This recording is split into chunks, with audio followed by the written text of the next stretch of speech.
के अंक में आप सभी का स्वागत है। डियर ऑडियंस, जब भी हम कोई व्यवहार करते हैं तो उस व्यवहार के पीछे कोई न कोई कारण अवश्य होता है, अर्थात बिना कारण कोई व्यवहार नहीं होता। आजकल आप खूब पढ़ाई कर रहे हैं, क्यों? क्योंकि आपको परीक्षा में अच्छे अंक लाने हैं। अंक पाने की चाहत में आप पढ़ाई का कार्य कर रहे हैं। दरअसल यही तो अभिप्रेरणा है, मोटिवेशन है।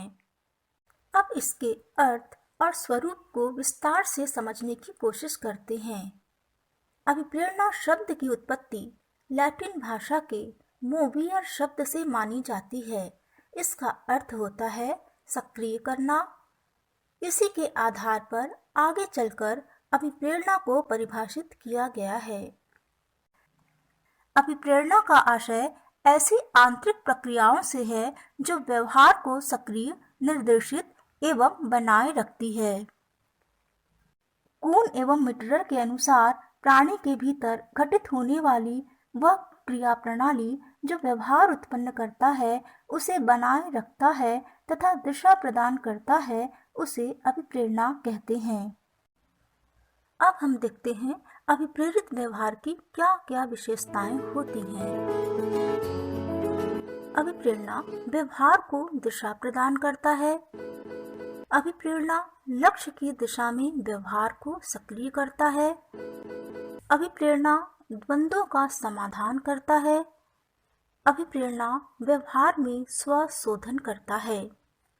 ये अभिप्रेरणा की विशेषता के साथ साथ अभिप्रेरणा के कार्य भी हैं। अर्थात अभिप्रेरणा क्या करता है? अभिप्रेरणा व्यवहार को दिशा प्रदान करता है। अभिप्रेरणा व्यवहार को लक्ष्य की दिशा में व्यवहार को सक्रिय करता है। अभिप्रेरणा द्वंद्वों का समाधान करता है। अभिप्रेरणा व्यवहार में संशोधन कराता है या अभिप्रेरणा व्यवहार में स्वशोधन करता है। इसके साथ ही यह अभिप्रेरणा के महत्व को भी प्रदर्शित करता है। क्या महत्व है अभिप्रेरणा का? अभिप्रेरणा ही व्यवहार को उत्पन्न करता है और उसे दिशा प्रदान करता है तथा उसको बनाए भी रखता है।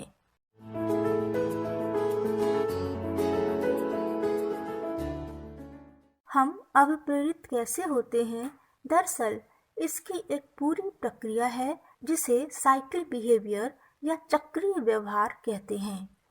अभिप्रेरणा की प्रक्रिया 7 चरणों में पूरी होती है। पहला चरण है असंतुष्ट आवश्यकता की उपस्थिति। दूसरा, तनाव का अनुभव। तीसरा, अंतर्नोद का उत्पन्न होना। चौथा, खोजी व्यवहार। पांचवा, आवश्यकता की पूर्ति। छठा, तनाव का समाप्त होना।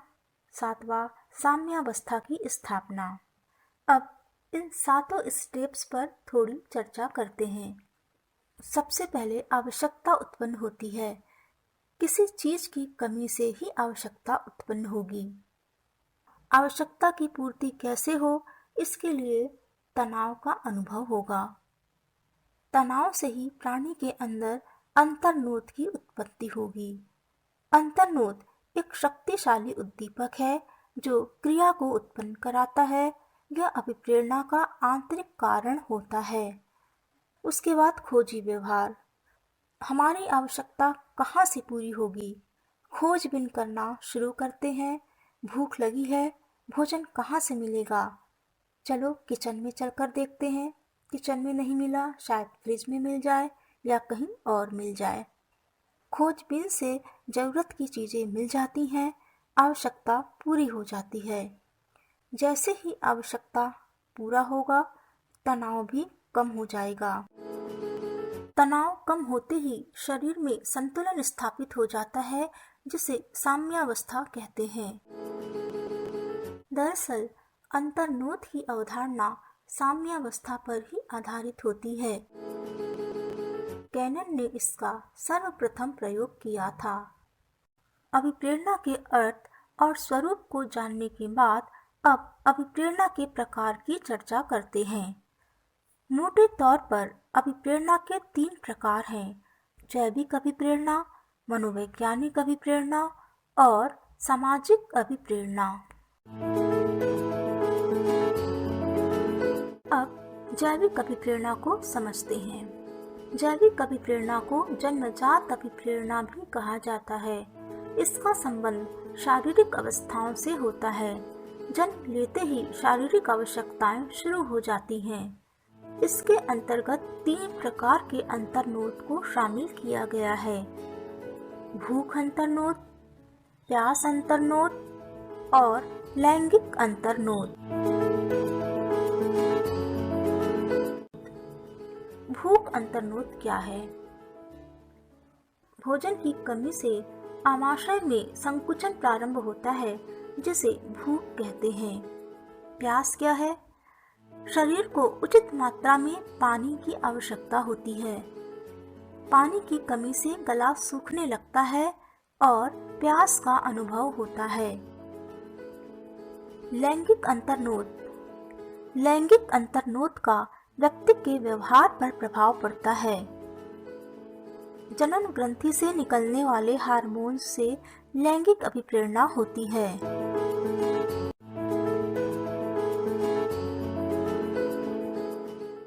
मनोवैज्ञानिक अभिप्रेरणा। मनोवैज्ञानिक अभिप्रेरणा प्राणी से संबंधित होता है। इसे प्राणीजन्य अभिप्रेरणा भी कहते हैं। यह आंतरिक होता है। इसके अंतर्गत जिज्ञासा, सक्षमता, आत्मनिर्भरता जैसे अभिप्रेरक शामिल होते हैं। जिज्ञासा क्या है? प्राणी जिज्ञासु होता है।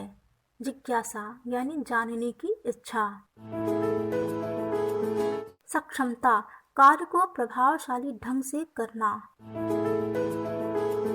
आत्मनिर्भरता।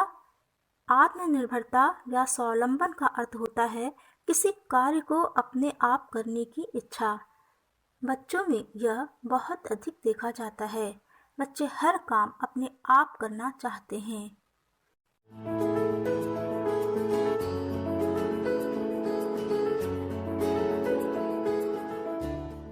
सामाजिक अभिप्रेरणा। सामाजिक अभिप्रेरणा को अर्जित अभिप्रेरणा भी कहा जाता है। यह अभिप्रेरणा सीखा जाता है। यह बाह्य होता है। इसके अंतर्गत जिन अभिप्रेरकों को शामिल किया गया है उनमें प्रमुख हैं संबंधन। संबंधन का मतलब होता है दूसरों के साथ संबंध बनाने की इच्छा, किसी समूह के साथ जुड़ने की इच्छा। सेस्टर ने इस पर बहुत अधिक कार्य किया है। दूसरा है संग्रहशीलता। हर व्यक्ति में कम या ज्यादा यह अभिप्रेरणा पाई जाती है। संग्रहशीलता का अर्थ होता है किसी वस्तु या चीज को संग्रह करना, जैसे बच्चे खिलौने का संग्रह करते हैं। अब है प्रेस्टीज। समाज में असफलताओं से हर कोई बचना चाहता है। इससे ही प्रतिष्ठा कायम रहती है। शक्ति, पावर। व्यक्ति दूसरे लोगों पर नियंत्रण करना चाहता है। वे राफ ने इस पर बहुत अधिक कार्य किया है। परोपकारिता। परोपकारिता क्या है? निस्वार्थ भाव से दूसरों की सहायता करना ही परोपकारिता कहलाता है। मर्फी ने कहा है कि परहितवाद की भावना बचपन से ही प्रारंभ हो जाती है। अब देखते हैं आक्रामकता। ये भी एक अभिप्रेरक है। दूसरों को चोट या हानि पहुंचाने वाले व्यवहार को ही आक्रामक व्यवहार कहते हैं। उपलब्धि अभिप्रेरणा।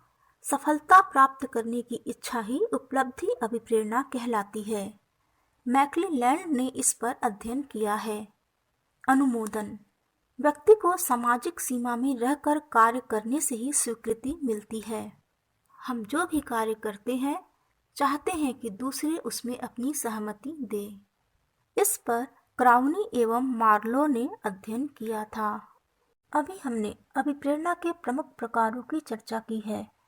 अभिप्रेरणा के अदर टाइप्स भी हैं, जैसे आंतरिक अभिप्रेरणा, बाह्य अभिप्रेरणा, प्राथमिक अभिप्रेरणा, द्वितीयक अभिप्रेरणा, जन्मजात अभिप्रेरणा, अर्जित अभिप्रेरणा।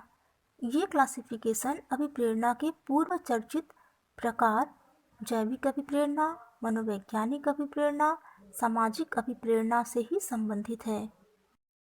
आंतरिक अभिप्रेरणा। आंतरिक अभिप्रेरणा मनोवैज्ञानिक अभिप्रेरणा से संबंधित है। यह आंतरिक अनुभूति है, यह भीतर से होती है, यह बहुत शक्तिशाली होती है। इसका उदाहरण है खुशी, आत्मसम्मान आदि। बाह्य अभिप्रेरणा बाह्य परिवेश का घटक है। यह दूसरों द्वारा प्रेरित होता है, जैसे पुरस्कार, दंड आदि। जीवन में सफल होने के लिए आंतरिक अभिप्रेरणा बहुत महत्वपूर्ण होता है। हमें अंदर से अपने आप को मोटिवेट करना होगा। प्राथमिक अभिप्रेरणा जैविक अभिप्रेरणा से संबंधित है, जैसे इसका उदाहरण है भूख, प्यास। इसके बिना जीवन कठिन हो जाता है। द्वितीयक अभिप्रेरणा सामाजिक अभिप्रेरणा से संबंधित होता है, जैसे इसका उदाहरण है संबंधन, संग्रहशीलता। जन्मजात अभिप्रेरणा जैविक होता है, यह जन्म के समय से ही पाया जाता है, जैसे भूख, प्यास।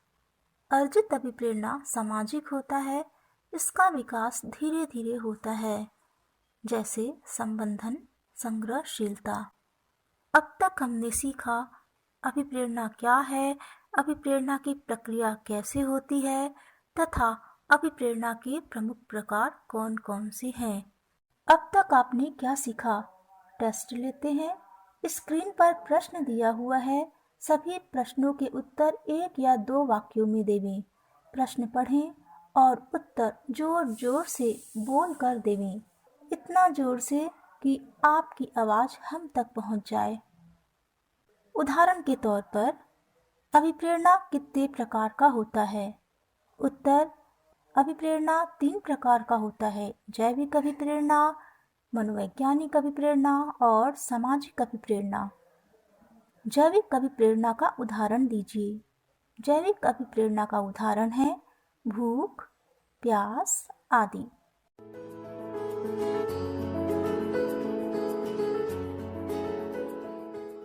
इसी प्रकार से आप सारे प्रश्नों के उत्तर दीजिए।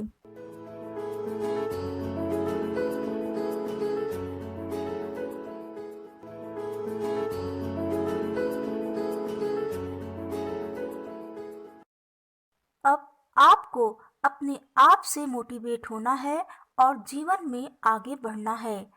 हमारी चर्चा आगे भी जारी रहेगी। आज की चर्चा बस यहीं तक।